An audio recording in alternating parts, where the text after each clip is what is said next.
Welcome to your weekly arithmetic class. Asia Cup started with 6 teams. 2 are out. Bolo kitne bache? 4. Did I get that right? These days one has to be careful when it comes to cricket and mathematics. If not, you know what shall happen. Afghanistan, have you recovered? I clearly haven't, and so in order to help us come back to sanity, we've got two very wise men, two very learned men, very colorful men, one colorful with stories, the other colorful with his outfits, Mr. Joy Bhattacharjya, the Silver Fox, and our studio has now hit a purple patch. Mr. Patel, how are you, sir? Very good, thank you. I love that color. Thank you. I'm just getting used to it. I'm so much into. Just heard the word about his going back on his retirement, playing for KKR next season. You know. Breaking news! That's probably the only team which is left.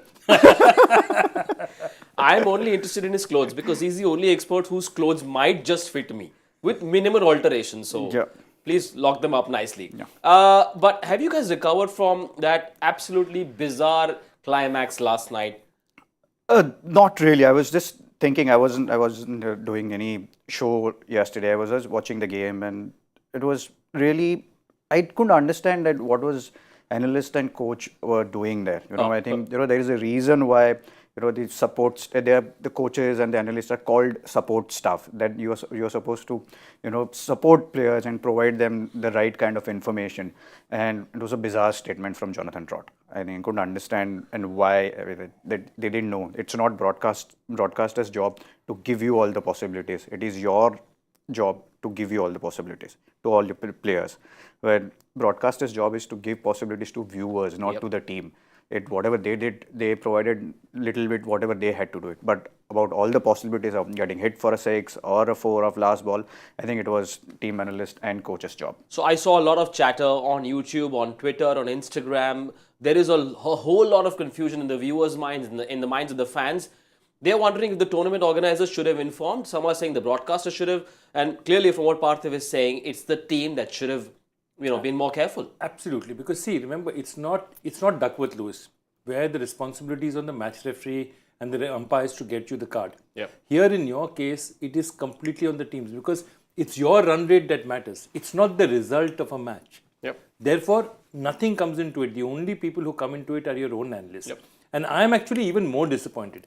Yesterday, what I thought had been conveyed to Rashid Khan was, if you hit a 6 till 38.1, you can still win. So when he got out, he might have been telling on the other side, saying that just defend Fazal Haq Farooqi, just defend 5 balls. I'll come, at least I'll take a whack at a 6 and finish it. Okay. Even that would have been wrong because at 289, if you hit a 6, it's only 295. For that 6 to make sense, you have to hit it at 291.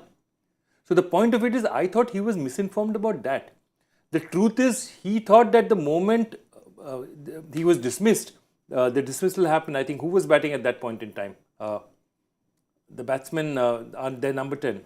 So we've all lost count. Doesn't matter. Yeah. Whoever it was. So when he got out, Rashid Khan thought the game was over. The coach thought the game was over, which is even worse. Which means the possibility of hitting a 6 or not, even that had not entered their mind. And that for me is criminal. Rashid Khan getting it wrong, not understanding it, 289 mein 6 man, not 291 mein 6 man na, is a difference. I can still understand that. In the heat of the moment, it's not been properly conveyed. Them not knowing that there's an option to hit a 4 or a 6 and win, that's criminal. Yeah. Well, the only way to look at it is... But Jonathan Trott is South African, right? Sorry. Naughty, to borrow Mr. Kapoor's phrase, naughty, very naughty. There's one Cricbuzz commentator, Sean Pollock, watching this show and now he's not happy. Well, world cricket needs a lot of mathematics teachers. You know what? Last night was such a jolt that I have, like a good student, I've been studying all night. I've got my current affairs, I've got my history and my geography right. And I can prove it to my experts because I have a terrible memory. I've made notes because I can't remember anything. Current affairs. Pakistan are the number 1 side and they've been dominant in the group stage and they were the first team to qualify. Got it right? Yep. Okay, got it right. Well done. 10 on 10. History. In the last 5 ODIs, Bangladesh have beaten the number 1 ODI side on 4 occasions. The weight of history may have an impact on this match. And finally, geography. Pakistan have won all 10 ODIs against Bangladesh held in Pakistan. Sir, और कोई subject बचा है sir? This is first time ever the teachers are asking I know whether he's exactly, right or yeah. not. I like teachers like this. अपने आप खत्म कर देते हैं. We have to this thing. We'll take notes. Sir. We will Okay, take notes. I think I've been a good boy. I deserve extra idli vada. Okay, let's focus on the game at hand. It's Pakistan versus Bangladesh. Remember, it's the first game of the Super 4 stage. The last game that will be played in Lahore, after which this caravan moves to Colombo, where we shall see the remaining 5 games. Joy, clearly the stakes now are different. The intensity will be different. It better be different. No, already I think it's been set up by an absolutely fantastic last match. Yeah. I mean, whatever the result, and let's leave that aside for a moment, that Afghanistan, the cricket that Sri Lanka and Afghanistan have dished out to us has been fantastic. They've set the tournament on fire. They've reached a certain amount of interest. And if you notice, even social media, everywhere, the interest in this tournament has suddenly gone up hugely. And I think now with the World Cup squad announcements, people are now watching players as they are. So this is going to be a very watched tournament, not just for Asia Cup, but for what is going to follow, which is the World Cup. And I think this is beautifully set up. It's the right time, and the kind of conditions that we'll be playing in are very much Asian conditions, which will not be very, very different from how the game will be played in India. Parthiv, largely we're as you know, in India, we're mostly focused on India cricket and the IPL. Yep. And we hardly get to know what's happening in Pakistan, what they're playing, who's playing well, or Bangladesh or Nepal or other countries. And so this tournament is of great significance because we're getting to understand these teams so much. Yeah, absolutely. I think the biggest example was Nepal. The way they played against India. I think to me, I think they were probably the best team to gain a lot of confidence out of this tournament. Bangladesh has been playing really well. As we just heard the stats that they've beaten Pakistan, though they've not beaten Pakistan in Pakistan, but in Bangladesh. But they've beaten all bigger sides. Sri Lanka cricket is on the verge. They are still trying to get their feet into it. They obviously are winning few games.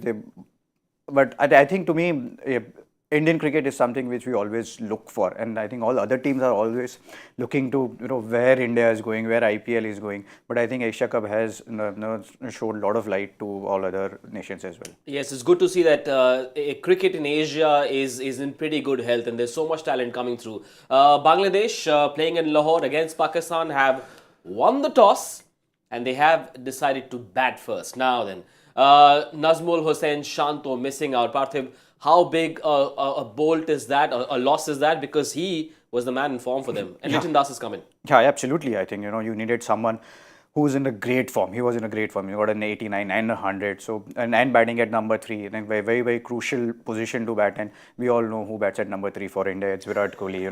How he handles his team. And here Shanto was batting really well. He had his tempo set. He knew how to, get big runs as well. So obviously, Bangladesh was relying heavily on him. So yeah, it'll be a big loss, but Nitin Das is also no market. He's been playing cricket for years. He's led Bangladesh. He's led Bangladesh to victory against India. And if you look at his numbers, also are pretty good. Since 2019 World Cup, he's been averaging 42. Strike rate is 88. So it's a good replacement. But anyway, they would have wanted someone who's on a great form. Yes, he's one of the pillars of their white ball side. He was out for the last week or so because of some kind of fever. But I suppose otherwise he should be okay. And the moment he comes in, this batting lineup automatically looks very different. Yes, definitely it does.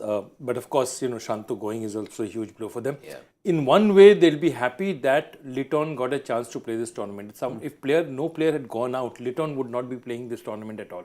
And I think it's good for them that Litton is going to play. He's a vital player to them. Yep. My only question to you is that you see the opening pair that was there, Mohammad Naeem, and at this point in time, they're opening with Mehdi Hasan Miraj and Mohammad Naeem. And my question is that Mehdi Hasan Miraj is why did they open with him? He's not normally an opener. The reason they opened with him was they'd lost a big match before that. Yep. Right? So run rate was a huge issue. They'd lost to Sri Lanka, run rate was a huge issue. So they needed big runs up front. So they needed somebody to go and really whack it, and it worked for them. Yep. Shanto and Mehdi Hasan Miraj gave it to them. Now, this is a situation. Fazal Farooqi is a good bowler. Karim Jannat is a good bowler. All these are good bowlers. But they are not Shaheen Shah Afridi, Naseem Shah and Harris Shroff. Yeah. So my only point is, Mehdi Hasan Miraj to open against an attack like that is something that I'd be really surprised to see. Horses for courses, if yes, Who opens for you? I don't mind Manius and Viraz only because he's got 100, and that's something which they're trying to do. That's something which obviously they wanted that run rate to go up, and Lahore being a different track than in Sri Lanka, you will need runs. So 270, 280 won't be easy target, won't be that target which Bangladesh would be looking at. Bangladesh would want in excess of 300 against Pakistan, which will be difficult. So not to change the whole batting lineup, then if Mendes and Miraz doesn't open, where does he come in? Does he come in at number 3? So that's also a question. So maybe like replacement, Shanto goes in, Litton Das comes in, bats at number 3. So there isn't much difference in the batting lineup. Everything else remains the same. It's a Pata wicket. You'd want Shakib and Mushfiq to have the license to go out and thrill as well. So let's put that graphic up once again and get Parthiv to give us his top 5 or top 6 if possible. I think as we spoke, Manius and Miraz and Mohammad Naeem, Litton Das, and I would want Shakibul Hasan and Mushfiqur Rahim bat ahead of Hridoy, because I think they are the main players. They're the main experienced players. They're playing since BC kind of thing, where 2007 I know they've been playing forever, and it's about time that they take that responsibility which they have been taking. But there is no point make them bat at number 5 and 6 and there are only 25 overs or 20 overs left. Let them bat at least 20 overs or 30 overs. So I think I would try and use them as much as possible. Let's take a look at the Pakistan 11 for this match. The one change, no surprise, a lot of stability around Pakistan cricket. They have this new habit of announcing their 11 a day prior. How rare is that? Fahim Ashraf, apparently right arm medium. I wonder if Pakistan really has any medium pacers. But anyway, they say he's medium pace, under 130 or whatever it is. Fahim Ashraf comes in for Nawaz. What do you make of that move, Joy? I think it's a clear thing that what they're looking at is that anyway they see a lot of left-handers in the Bangladesh team. Yep. And they're saying that a left-arm spinner may not be that useful against them. And again, you're also testing it out. You have a World Cup coming. You're going to have conditions where you can't play maybe. You don't want to play that left-arm spinner. You want to have the option of playing a medium-pace all-rounder. So they're doing both things out here. And I think it perfectly works for them, because I think, again, what this Pakistan team is doing very well is they're talking to their players and they're telling them before. They would have been telling Nawaz that, okay, you'll get your chance at this point in time. This is what you want to try against this kind of batting side. And let's see where it goes. These are as I said, I'm very surprised. I used to be watching Pakistan teams where the captain didn't know whether he was the captain the day before the match. And now the team has announced the day. Same for the chairman, sir. Yeah, I know. The chairman is even more dangerous than the captain. So I'm just, this new Pakistan team confuses me a bit, Calm captain, one captain in the field. All this confuses me. But, jokes aside, this is a very good side. That's why they're the number one rated ODI team in the world. On a Pata wicket to have 4 pace bowlers? I think more than playing 4 pace bowlers, they needed support for this 3 quality fast bowlers. Yeah. If you look at Nawaz and Shadab, both in one-day cricket, his numbers are not that great, but they needed someone who can just hold their one end. Because if you see what happened against India, the 3 pacers got 4 wickets and they did not have any support from Mohammad Nawaz and Shadab.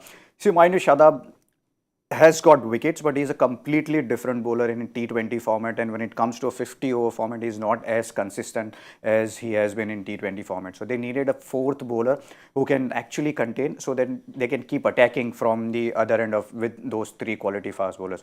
I think that could be the reason. Other reason is they will be playing World Cup in India. Pakistan is not playing all their games in Chennai or on a turning wicket. Like there aren't many turning wickets in India anymore. Yeah. So they want someone who can bowl. They're playing in Hyderabad largely. So Hyderabad is not a turner. Hyderabad is a flat wicket. So I think every team is looking forward to it. Every team is looking ahead about their World Cup squad, and Pakistan has not announced their World Cup squad as yet. So there are a lot of things at stake. So that is the reason why you see these kind of changes here. There are 2 things that Pakistan can be envied for. One is their music show. I don't know if I should mention the name because it has a brand associated. So I won't do that. And the other thing is their great, glorious fast bowling history, and it continues with this try as well. Look at these numbers since Jan 21. Pakistan 20 matches. Have a look at that strike rate, Joy. 154. How do they manage to do this year after year, decade after decade, generation after generation? Yeah, you're absolutely right. This is a fantastic. But remember, again, this is a very good crop. This crop is perhaps after Wasim, Waqar, that generation 92, 93, 94, 95, till 99, all the bowlers that they had, Mohammad Sami, Wasim, Waqar. After that, I think this is the best trio. But what also gives me a lot of happiness is in those days you didn't see India at 28.6 just after them. I think this Indian fast bowling attack, if touchwood, if the injury does not hit us too badly, is also one of the greatest. So, but definitely this is a great attack, and again, bowlers bowl well in pairs, they attack well, and now they have a trio of attackers, and all three of them are very different bowlers. That's the best part of it. It's not that, and your fastest bowler actually comes in at first change. Haris Rauf is their fastest bowler, he comes in at first change. So each of them present very different problems to the batsman. They're not alike at all, though they are all really good fast bowlers. And that's the secret also to the reason of secret to their success. That you're not playing the same kind of bowler. Every time, you change ends, a different kind of attack comes to you. I think Joyda made a brilliant point about, all three fast bowlers are different kind of fast bowlers in terms of, Shaheen Shah Afridi, gets the ball in, Nasim gets it balled away, he's a skiddy kind of a bowler, and Haris Rauf is out and out pace bowler. So I think, that makes a big difference, and that's something which we saw how Shubman Gill was stuck at one end, and how, Rohit Sharma was set up, and how Virat Kohli was tentative against Shaheen Shah Afridi. So I think, the quality is there, but as he said, arguably, I think best bowling attack is obviously Pakistan, India and Australia. What about the crop of fast bowlers that you faced? I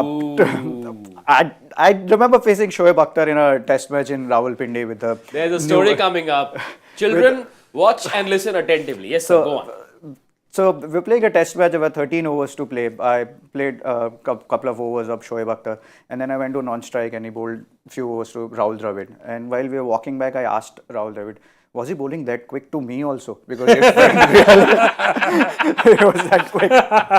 And next day he came in, bowled a couple of bouncers, and then I left it. And actually I didn't left it; it just flew over me. And it went to 4 byes over Kamran Akmal's head, and Shoaib was like, "Aur piche khada ho ja." And he was at 40 yards. So Kamran is like, I can't go further back than this. He was literally standing at 40 yards. That's probably the quickest I've faced. And another Shoaib Akhtar thing was we were playing the IPL game in Calcutta, where first year, where he was steaming in at the halfway where he reached, boom, lights went off. I was on strike, and there was some storm in Calcutta. I ran towards square leg umpire that I hope it doesn't bowl. Then it would have been a complete different story. God, what a story. You know what the average cricket fan is thinking right now? Ball दिखती है क्या? Ball नहीं दिखती, अब react करते हो बस आएगा and then हाथ चलती है. हाथ चलते हैं. एक तो कड़क मारा होगा ना? नहीं मारा, hook pull मारा है. Parthiv Patel. The one thing that he's also not telling you. How old was he when he was facing Shoaib Akhtar in Pakistan? 18, 17. Brave man. Only on Cricbuzz. At 18, people line up. That idea of bravery is to be able to, instead of doing swiggy, going to the shop and eating. And he was call their crush. And he was facing Shoaib Akhtar. I mean, there is a life. But Shoaib was dangerous, because of the kind of action, and nasty, because you don't know what will come. And he's bowled a beamer to MS Dhoni just because he was getting whacked everywhere. So these three are relatively nicer, right, in terms of persona and the vibe they carry. Shaheen is pretty much always smiling while he's bowling 145 plus. And so is Naseem and Haris Rauf. Yeah, it's a different relationship. I genuinely feel, what Shoaib was a maverick, okay? He can be very nice to you, he can be very nasty to you. He was a character of the game, and you also dealt with him for a long time, so you understand. So, but that's what I'm saying. These fast bowlers are different. They don't have that bite is not there, and that's not a bad thing at all. Yeah. Most of the stories about Shaheen Shah Afridi, Shah and Haris Rauf are on-field stories, not off-field stories, which is not a bad thing for Pakistan cricket. I just wonder, at the World Cup, will they have a certain support system? Because you might play on different kinds of tracks. Who knows what the track will be if and when they qualify for the semi-finals. We'll come to that as well. Is spin bowling their weakness? That's exactly what I think he was talking about, because their big problem was, what was the India match? You're 66 for 3. You've got a situation where you've got India in real trouble. Okay, and that time the spinners come on because they have to use 20 overs. And the moment that happened, you had a situation where they played it out. Hardik Pandya had the opportunity. Ishan Kishan and Hardik Pandya took India away.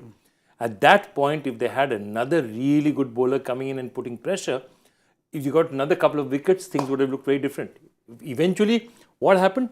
They let them go. Then again, when the fast bowlers came back, again the pressure towards the end, they finished them off at 266 when you were looking at 280, 290. Yeah, if teams have, at the World Cup, if teams have to face the likes of Shadab and Mohammad Nawaz, it shouldn't be too much of a problem. Yeah, it shouldn't be too much of a problem. So you will see that different kind of approach when teams are playing against Pakistan. They would, try and not to give away too many wickets early on. Maybe 1 wicket or a 2 wicket. But even if they score 40, 45 or first 10, they would be happy because they know that Shadab and they can cover it up with Shadab and Nawaz. And that is the reason why you can see the numbers which spinners we are talking about, that they are the bottom 3. And Pakistan probably know this. Every team knows their weakness, and that is the reason why they're trying whether this 4 fast bowler combination can work or not. So maybe going forward in this tournament, we might not see another spinner playing for them. That's something which they would be looking at because their batting is covered, their top bowling is covered. Where there is a hole is there, it's only one spinner. That's something which they are looking at. Because 4 fielders allowed outside between the 11th and the 40th over. Has that changed the dynamic of ODI cricket and the quality of bowlers that teams are looking for? Oh, big time. You need to have those wicket taker bowlers. I think, with 5 fielders inside the circle, you just have to, hit one shot, either a sweep or one against the spin, and anyway ball doesn't spin. So then it becomes completely different game. Bowlers don't look to try and take wickets. They try and, just bowl a defensive line.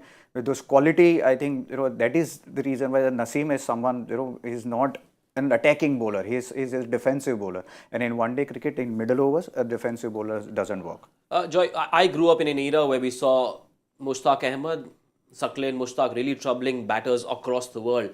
Where have they gone wrong? Because the art of spin bowling is missing from Pakistan. Ideally, they should have good quality spin bowlers. Yeah, really. And you go on. Saqlain is one of the greats of the game. Mushtaq Ahmed, Danish Kaneria. Oh, yes. Saeed Adman more recently. They've had fantastic spinners throughout. Mushtaq Mohammed in the old days. They've always had Abdul Qadir Tavi. I'm not even going to talk about him. The point is, I don't think it's that glamorous anymore. B is that the current game, the T20 game, I think spinners take a very different kind of role. Spinners are very effective, but for some reason, Pakistan is not. In fact, they're the best Pakistani-born spinner playing right now in T20 cricket plays for South Africa. Yeah. Imran Tahir. Yeah. So that's the point, that you're not getting that, and that's something, it's a very important point because you're playing in the subcontinent, and Pakistan now realize that, and what he was talking about, sometimes in a 20-over match, a spinner can just be restrictive and wait for the other guy to try and attack him, which is where Mohammad Nawaz and Shadab can't do better.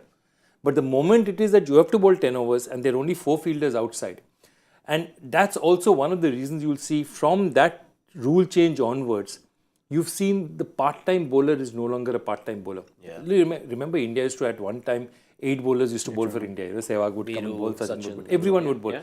I don't think those days are possible anymore. You need slightly more specialist bowlers. That 5th bowler can't be that easy to hit. And so I wonder if the advent of T20 cricket is adversely affecting the craft or the art of spin bowling. Maybe we'll do a separate program on that someday. We've got an Ask Cricbuzz live question. Let's take a look at what this question is. I've been told it's a 2-in-1. Greedy little viewer, Devdeep Das, wants to know, can Pakistan be considered proper contenders for the World Cup? We'll take the second part of that question later. Can Pakistan be considered proper contenders for the World Cup, Parthiv? Yeah, absolutely. I think without a doubt, they have their team. They have got a very good bowling attack. Their batting is sorted. They've got Babar Azam in great form. Mohammad Rizwan batting really well. They've got 2 left-handers in their side. And then obviously, along with Pakistan is not the only contender. Along with India, Australia, South Africa. Maybe this would be the best fought World Cup if I may say, if I take this opportunity to say this, because previously there were only 2 or 3 good teams and the rest of the teams were just participating.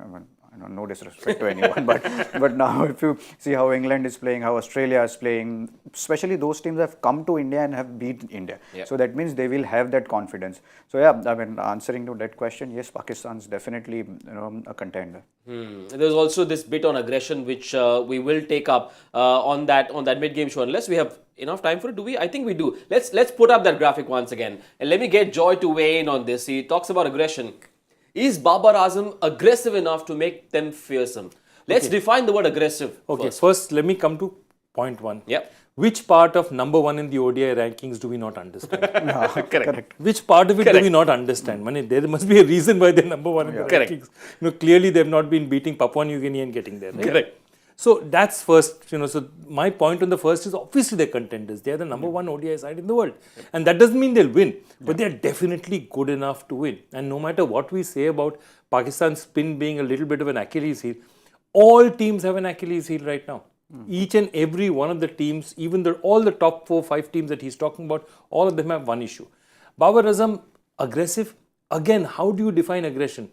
For me, aggression is winning a lot of games for your team. Yep. And Babar Azam as captain has been really successful in winning games for his team. He doesn't need to make stupid press statements. He doesn't need to go and show his chest, how much hair he has in his chest. All he needs to do is calmly win cricket games for his team. They're doing a very good job of that. Yes, show all your aggression with bat and ball. You don't have to mouth things that are not advisable, because I know a lot of kids are watching. Not good for family viewing. Let's talk about a key factor in that Bangladesh batting lineup. The very experienced Mushfiqur as well. He hit a very attractive looking 25 runs in that last game. He had the freedom to sort of unleash himself. Is he molding himself, or has he molded himself into that role of a proper finisher in ODI cricket? He's always been. The thing is that really what they would depend on is that at one time there was, Mushfiqur had the support of Mahmudullah. And Mahmudullah is no longer there. So now he is their designated finisher. What you also might see is that Shakib batting slightly lower. As we go on further and further, they think Taurid Rida is this really hot batsman. And they back him for the future. So they feel, Mehdi Hasan Miraj, Taurid Rida, these are the new Liton. This is the new core of Pakistan. Again, I say this is a team in transition. So you have 2020 Asia Cup winners, that Taurid Rida and that group, and the great, what we call the golden generation, 2007, where you had Tamim, Shakib, Mushfiqur. Yep. So this team is partly this and partly that. Yep. And I think how far they go will depend on how much Shakib and Mushfiqur can give them. Because the experience that they have is absolutely fantastic. And if you go and look at Pakistan's record in Bangladesh's record in 2019 World Cup, Shakib was absolutely brilliant and Mushfiqur was also decent. So they also know they won't have too many World Cups. I think this is definitely the last ODI World Cup they'll be playing. So and this is their best format. Both for Mushfiqur and Shakib, this is their best format. I think they'll be very important. And for Bangladesh to squeeze out maximum value, it's... just Mushfiqur's thing, you spoke about her finisher's role, that's something which he's doing for Bangladesh. And even when I was playing T10 tournament a couple of months ago, 1 month ago in Zimbabwe, he was batting at number 5 or 6, and that's the number usually, that's a finisher's role in T10. You get to play those 3 overs. Yep. So that's something he's been developing, and he almost won a couple of games there. So that's something, he's, developing his game, even though after playing for so many years, he's still playing those, trying to improve his power hitting, and that's something which is great sign for Bangladesh. Yes, you will see him in action. You could possibly see him in action in this first innings. Bangladesh have won the toss and they've chosen to bat first. And it's now time for us to go to Mr. Bhattacharjya for today's Joy Factor question, sir. Okay. It's I'd just say the only hint I'll give is it's a relevant question. 2 cricketers made their ODI debut together against India in 2015. One was the player of the match, which is a rare thing, becoming player of the match on debut. And the other has the highest individual ODI score for his country. Name both. Is he Parthiv's friend by any chance? I'm not going to say anything. I have no idea. No idea? No. This is one subject we're all weak in. Everyone's my friend. So that's Parthiv is everybody's friend. He has no enemies. Well, that is all that we have time for. Oh no, we have to do predictions. Predictions. Tukka time, sir. Tukka time. Bangladesh batting first against that fearsome trio. In Lahore, Pata wicket. Lahore, Pata wicket, 270. 255. I like Litton. Let's go for 300. Let's go big. Okay, so no midweek blues for you. Enjoy the game. Make sure you join us at the 15 over mark. We'll come back to you with Cricbuzz Combox. Bye for now.